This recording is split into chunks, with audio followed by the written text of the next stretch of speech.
কবি শঙ্খ ঘোষের লেখা কবিতা আমাদের ভালোবাসা।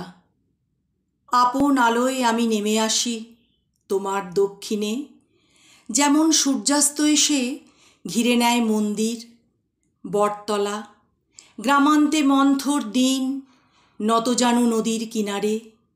এই প্রেম, এই আমাদের ভালোবাসা। যদি বলো ব্যক্তিগত, তবে তাই। এরই তো বীজের মধ্যে 10 দিক ঘুরে আসা।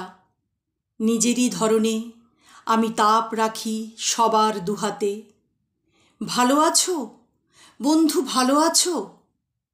অনেকেই ভালো নেই, ফিরে চলে আসি সঙ্গোপনে। নির্জন মন্দির খোলা, পায়ে উড়ে পড়ে শীর্ণ পাতা। আমার অস্ফুট আভা, অন্ধকার তোমার অন্তরে। সমস্ত আকাশ আজ তাপ রেখে গেছে ওই দেহে। এই প্রেম আমাদের ভালোবাসা।